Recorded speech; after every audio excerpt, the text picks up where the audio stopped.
Же бактарагы же эккен эгини жок тек гана кагырап жаткан Бултала Аксы районунун Дейресай айылы. 1980-жылдары турукташкан аймактагы элдин башкы тиричилиги дыйканчылык менен. Бирок электр энергиясынын кубаттуулугунун төмөндөгүнөн улам насос менен суу алып жерди пайдалануу көйгөйү көтөрүлгөнүнө көп болду. Бул чөлкөмдө негизинен элдин катмары ушул Нарын дарыясынан насостук станциялар иштеп, ошо насостук станциянын негизинде сугат жерлерин баарын сугарышат да.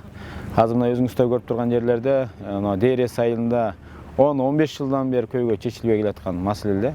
Себеби мынга керектүү кубаттуулук ошол насостук станцияларга жетпей, насостук станциялар күйүп кетип, сууну бере албай, биринчи көйгөй деп карагайларды, зымдарды которгонго аракет кылдык, бирок ага да жардам бербей койду. Кийинчерээк Өзбекстан мамлекети менен сүйлөшүп, ал жактан тартып алып келип, убактылуу киргизгенге аракет кылдык. Алар дагы кээ бир учурларда өчүрүп коюп, кээ бир учурда күйгүзүп коюп, ушундай маселе жаралып атат. 2023-жылдын 15-16 декабрь күндөрү болуп өткөн республикалык экинчи элдик курултайда Дейресай айылына 35-10 киловатт көмөкчөдөн куруу жана мурда өздөштүрүлүп, бирок пайдаланылбай калган 90 гектар суга калган жерлерди сугаруу үчүн насостук станция куруу маселеси көтөрүлгөн. Бул боюнча Аксы районунун делегаттарынын атынан жаңы көмөкчөдөн куруу боюнча президентке сураныч арызы түшкөн.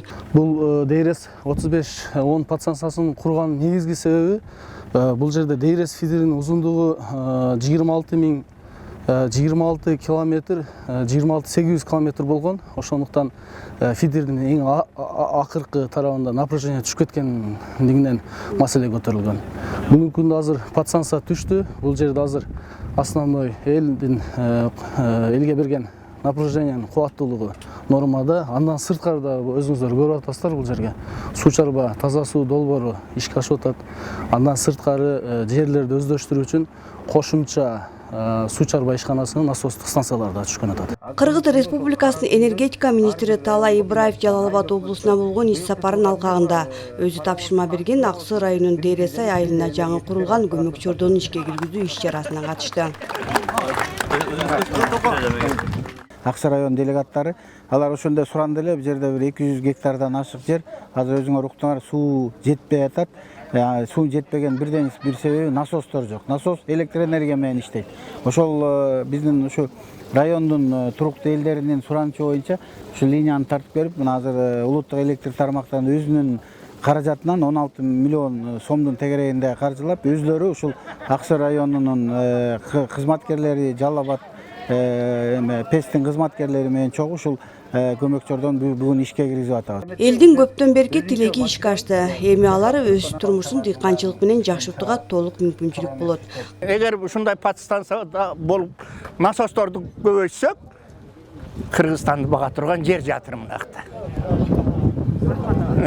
Ошо суу негизи суу да бизге. Анан бизге биягыда каналыбыз бар. Өзбекстандан суу алабыз. Ошону ушул жактан алсак, бизге абдан жеңил болот. Анткени алар чектеп койгон 250 литр суу. Бир жылы жаңжал болуп өлчөттү. Алиге каналдын астында айыл бар да. Ошого булардан чыккан сууларга эсептеп насоско уруксат бербей койду. Өчүрөсүңөр силер дагы. Мына өчүрүп, ошентип тирикчилик кылып келип атырк. Эске салсак, көмөкчөрдөнү курулганга чейин Дейресай айылы Үч коргон көмөкчөрдөнүнөн чыккан 10 киловатттык Дейрес аба чубалгысы аркылуу электр энергиясы менен камсыз болуп келген. Ортодогу Терс, Кичи Терс жана Калпак айылдарынын калкы жана насостук станцияларда ушул аба чубалгысы аркылуу электр энергиясы менен камсыз болуп келишкен болчу. Гүлдина Мөндөбө, Чыңгыз Абдыкадыров, Аксы району. Көтөрүлгөн. Ошол жерде